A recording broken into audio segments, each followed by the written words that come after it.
What's up, guys? Scott Jansen here. In today's video, I'm going to break down the demo from the movie Get Out, the hypnosis scene, and also add some commentary because after watching this a few times, there are some actual great nuances that hypnotherapists and coaches and people using hypnosis with their clients could pick up from this. There's a lot of Ericksonian influence in this, but some great little cool tools that you guys can add to your arsenal to make your hypnosis better. Now, again, I realize this is just a movie.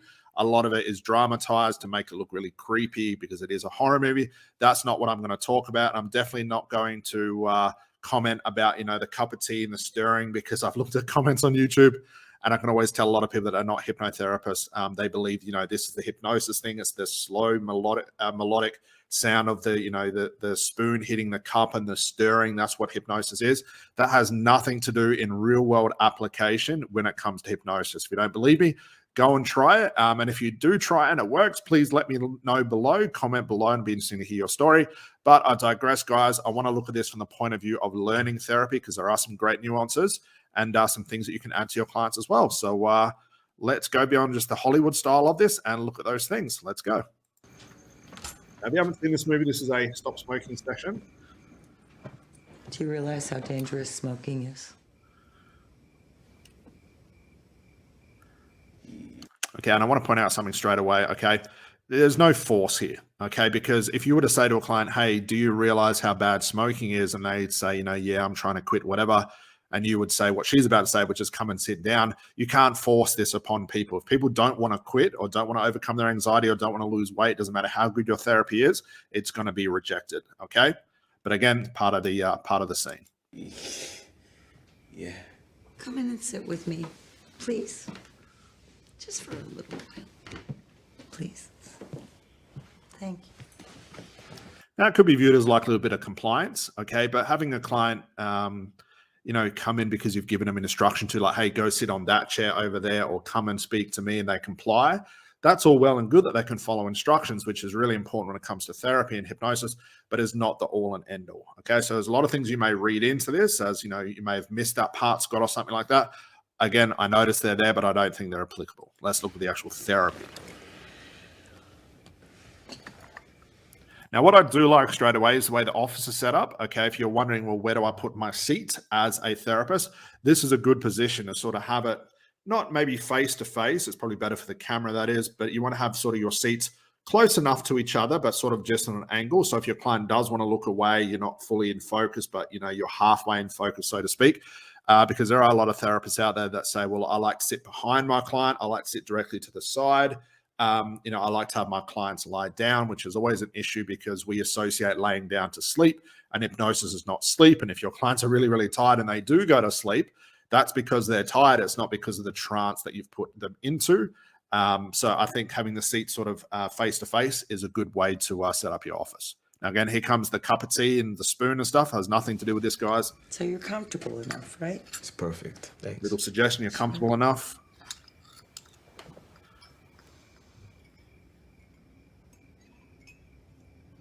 Now, I want to point this out. This is the awkward silence I often teach my students and talk to them about. Pressure is good. So if your client sits down, you're sitting face-to-face, you could even do this on Zoom or something like that, and they're waiting for you to begin.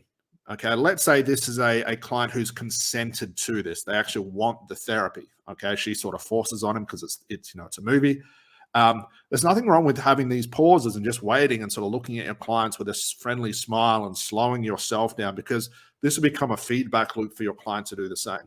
A lot of times as therapists, if we start talking quickly, we want to feel that silence. It's usually coming from us because we're not that confident. Okay. Allow that silence to put pressure on your client. While your client's waiting for you to start, where are they putting their attention? On you. And a lot of hypnosis is about what you do with someone's attention. So this awkward silence is very, very good. You want to know how it works?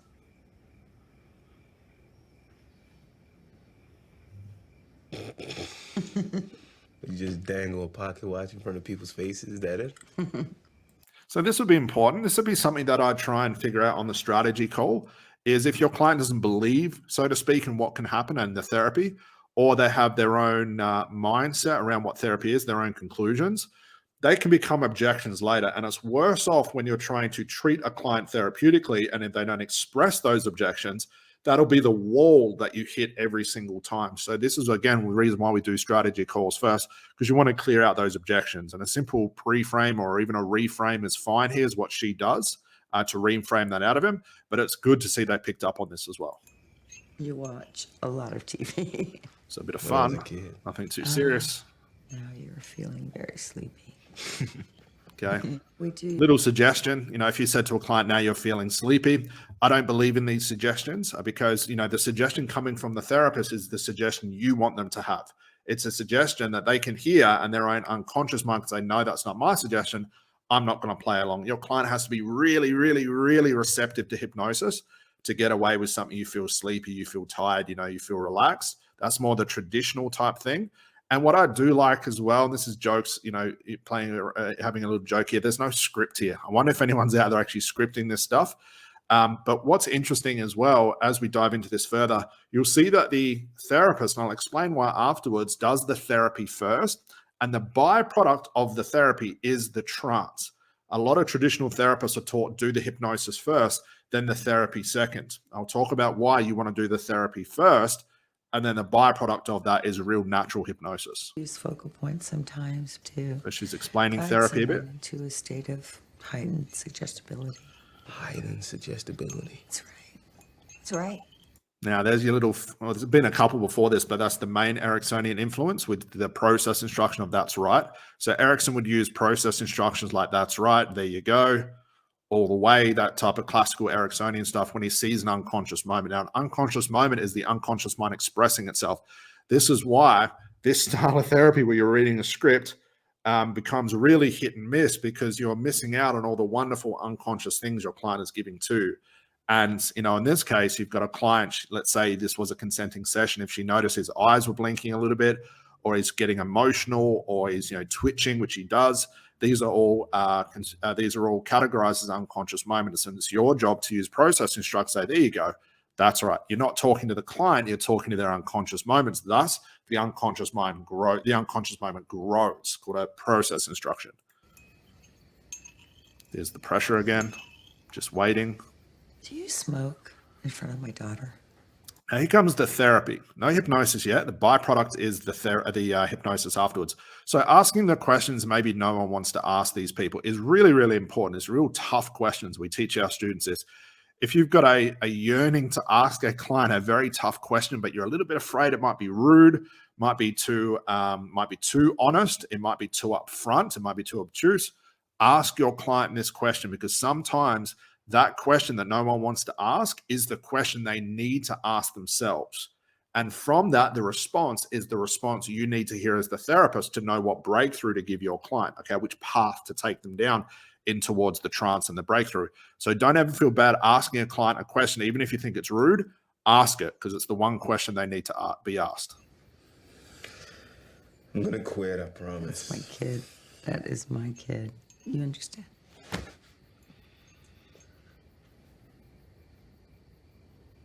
What about your mother? So a tough question. Now, again, she's concluded, and it's based on what happened in the movie before. I think his mother died or something like that, and she's concluded that the reason you smoke is because your mother died, which could definitely be the case, but you wouldn't want to go into a therapy session making those conclusions. That's why we do something called the hypnotic interview first, the therapy first. We want to find out all the details of the problem. We've got to, we call this untying knots. We want to untie all of those conclusions and all those problems to find out what's the reason why you do smoke. Being that that's the symptom, and I know as the therapist, I'm not treating the symptom, what is the root cause? What's driving this problem? In this case, it's the mother dying. Maybe that's why he started smoking. But every client is different. I see a lot of people say, well, I go into a session, I know the reason why my client has the problem because it's all about anxiety. All problems stem from anxiety, or all problems stem from childhood trauma. This is a conclusion that's incorrect because everybody's different. So it gets very dangerous as a therapist when you go into a session concluding, because realize 95% of the stuff your client tells you is their own conclusion. So now you've got The client telling you what they think is wrong, you've got your own conclusion, and no wonder it just gets into a jumbled mess and no therapy happens. That's why it takes so long for some people to have their breakthrough, because there's too many conclusions. But if you go into this with no conclusions, find out exactly what's going on, therapy can happen very, very quick. And although this is a 5-minute video, this could be the length of the breakthrough if you sit back and listen to your clients properly. What about her? Wait, are we? Where were you when she died? So asking things about the problem. There's the pressure, asking the questions no one I would don't ask. think about that. Eye contact, that's really, really important. And again, the spoon and stirring, nothing to do with it. But from an Ericksonian point of view, that eye contact and the pressure, maintaining your client's composure, staring at them, keeping the pressure on, asking the question no one wants to ask, it's put a lot of unconscious pressure. Because remember this, guys, where do your client's problems exist? In the unconscious mind. Okay, so if a client has to retrieve those memories, thoughts, has to retrieve those answers based on the questions that we've asked them, where do they have to go? The unconscious mind. Where does trance exist? The unconscious mind. This is what I mean about doing the therapy first. The very art of asking the right questions around the problem to find out the root cause, which you should do anyway, you have to do, causes the trance to be a byproduct of asking those questions. Pretty cool, right? This is why we teach the therapy first. You do the therapy first because we know as a byproduct, the hypnosis will happen secondary. But a lot of people do the hypnosis first because they say, Scott, my client has to be in trance first to be able to answer those questions. My client has to be in trance first so I can bypass the conscious mind and influence the unconscious mind. No, you don't. That's why that type of traditional therapy takes so freaking long, because you're doing it backwards. Do the therapy first, ask the right questions, find the real root cause, not your root cause or your conclusion that you have. And because a client has to search for that information, a lot of that information will be repressed, especially if it's something like this where the mother has died. As soon as they give that response back, they had to go looking for that information. The more they quote unquote look, the deeper the trance goes, because they have to spend more time in that trance place, which is unconscious, to retrieve that information. Okay. That's the whole theory behind doing the therapy first. That's part of the movie. Just waiting. I like the pressure here. The eye contact's great. Watching TV. Do you hear the TV? Now she's basically, again, they use a regression in this, which is fine, but a regression is not for everybody. You do not need a regression to have clients have a breakthrough. You don't need to, inner child regression, timelines. You don't need to do any of that stuff. They've just picked this as part of the therapy because it's pretty common. But realize if you go into the therapy telling a client to regress or forcing them to have a memory because they have to have 3 memories and they've got to create a meaning from them, that's just one way to do it. But remember, all clients are different. And if you go into a session forcing a client down a road of therapy that you want them to have, you can hit that brick wall because they can reject it, okay? If a client, however, in this case, let's say we're asking about the problem, what happened here, why do you smoke, what's the symptom, the root cause, those sort of information questions and interview questions. And from that, a client spontaneously regresses, we can utilize that, okay? If a client spontaneously floats above their timeline or finds their timeline, you can use that. They have a spontaneous memory or spontaneous feeling or whatever. The whole goal here, the point here is you should be waiting for your client to tell you how they want to go into trance and how they want to have the therapy. This is a utilization tool. That's why when we teach our students this, the therapy happens so quickly, the breakthrough happens quickly. Because instead of forcing a client to do one thing or forcing a client down the road we want them to go to in regards to the breakthrough, we wait for our clients to give us that information. Then we jump on it, we utilize it. That's why it's so quick. Okay. What do you hear? So being a regression, you want to ask normal questions. What do you hear? What do you notice? What do you see? Good pressure here. She's taking her time. She asks, do you hear the rain? It's a pretty direct suggestion. You hear it? Find it. Tell me when you found it. So the pause, and again, they did this so well, the pausing, the pressure. Now she's saying, you tell me when you found it, which is a regressive thing. Let's say this was a consenting session again, and we could see the client was regressing.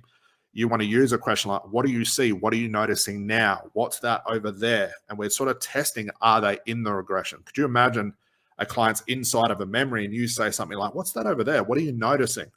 You're not giving any relevance, say, go and find this, or that's what I want you to see. But if they come out and say, wow, all of a sudden, I noticed that it's starting to really rain on the right-hand side, but it's clear as day on the left-hand side. What does that mean? It means the unconscious mind is now filling in that information. Thus, the unconscious mind has sort of taken over. Okay, the trance has begun. But again, we're still on the therapy stages. The client's eyes aren't closed. There's no relaxation. There's no going to trance. There's no drift deeper. There's none of that stuff. You do the therapy first, and as a byproduct, the trance happens as a byproduct from the therapy. So you can see there's a lot going on. Here's the emotions. These are good. Put the pressure. Come here, Chris. Look at me. Bring his attention back. Found it. Where was your mom? She's slowing down. You can see he's absorbed by the question. He's absorbed by the memory. Okay. And again, if this was a consenting session and we found out the root cause was for the smoking because your mother died, these are the exact type of questions I would be asking my client. Okay. The trance happens secondary. The questions have to happen first, the therapy. So he's filling in the information. She was coming home. She wasn't home. From work. Good pressure, eye contact. I love it. And what did you do? Asking about the memory. Nothing. Nothing. Waiting, repeating back, echoing. I just sat there. You didn't call anyone? No. Why not? I don't know. So these are clues I'm looking for. Like, we're getting close to the real thing here, especially when a client starts to resist the questions. You can see the pressure, the emotions coming out. Now, we know as therapists, letting go of these emotions as a client is super important. This becomes the breakthrough, because once all these emotions are let out, it's the emotions that fuel that memory or that regressive memory, whatever it is, to remain the same. If those emotions are still pent up, your client won't have the quote unquote breakthrough. What we're going for is they release these emotions. Then at the end, we would loop it back to the initial thing. And there's no way that memory can be the same. Thus, they've had the breakthrough because they don't experience the emotions the same way. Okay. But again, good pressure, good eye contact. Thought that if I did, make it real. And let's say that was it right there. Let's say that was the root cause. I thought if I call the police because my mother died, it would make it real. That's the reason why I started smoking. That's how the mind would put it together. We'll repress those memories and the smoking will come the best way to handle that memory, whatever it is. Let's conclude that. This is the breakthrough. Okay. And this is a point where what's interesting, when your client has when a client really finds the root cause, that deep unconscious insight, that unconscious truth, we call it, you'll notice a lot of big trance stuff starts to happen. This is when you'll probably find a lot of the times your client can't resist but close their eyes. They can't resist but to have the emotions. They can't resist but to go into trance because they found the root cause. You're appeasing to the unconscious mind to say, hey, deal with this. Okay, let this person have this experience again, deal with this, because then we can make a new resource. Remember, the unconscious mind is just repressing this because the client's not willing or cannot deal with it. But now we're saying unconscious mind, hey, let them deal with it now. I'll look after them just like you will as well. Let them have this experience so they can come out the other end and be a changed person. Okay?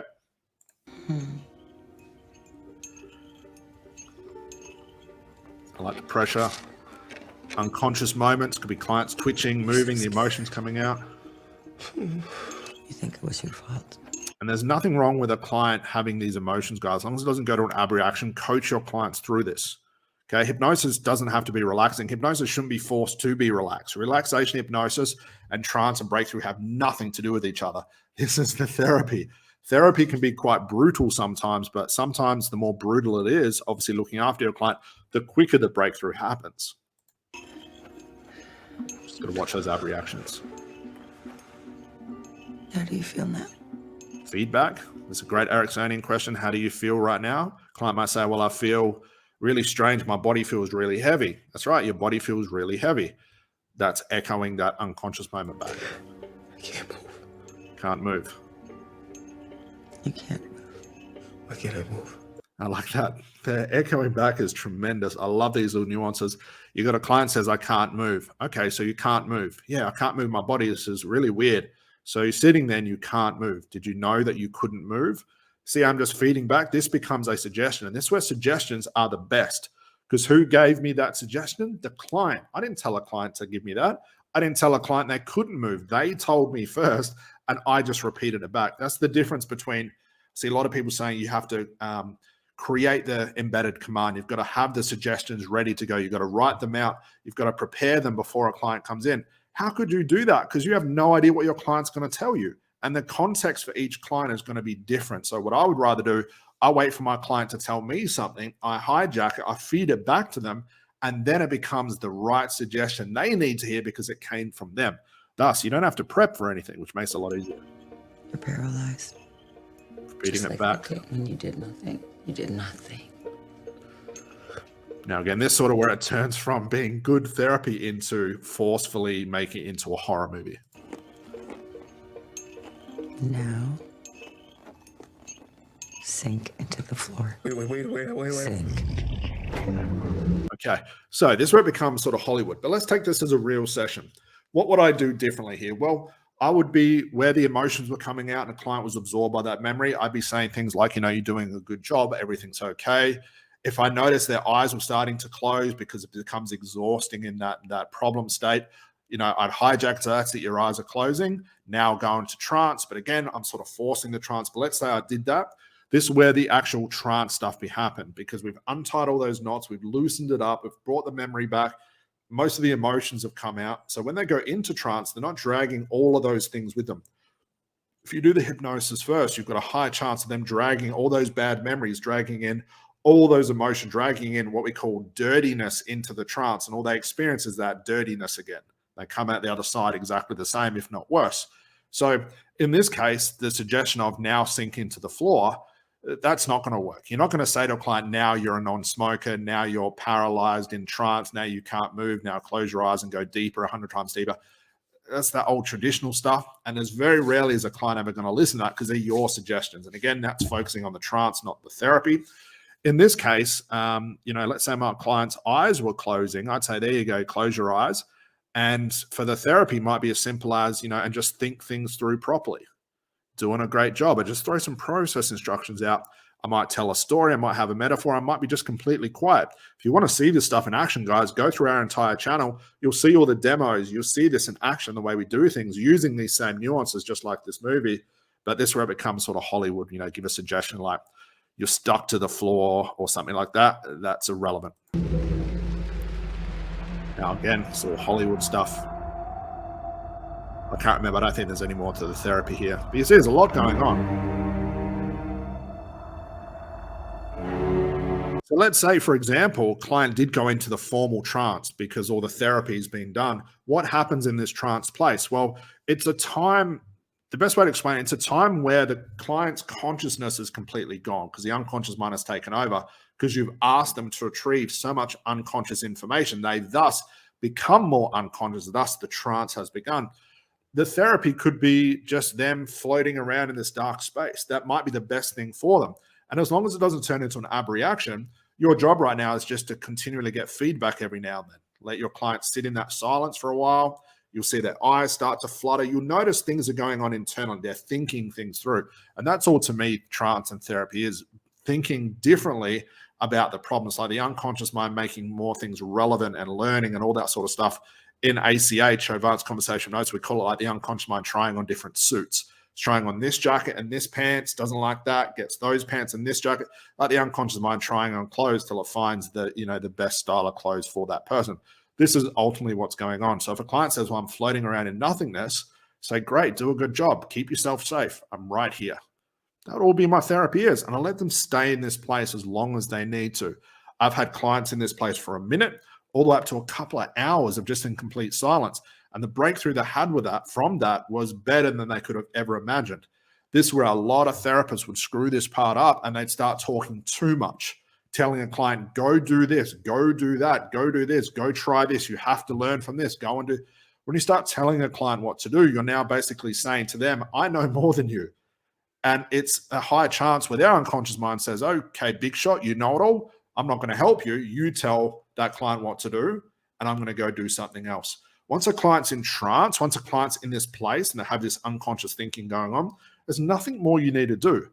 Your suggestion of you're a powerful person or you're a non-smoker, you don't have anxiety, That's the symptom anyway. A client knows that that's not the real problem.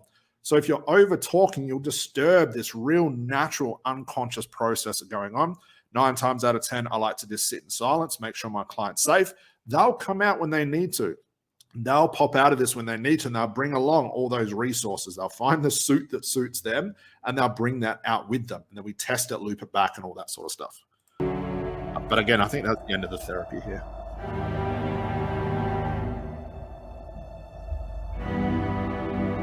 And for what I remember, this is the end of it.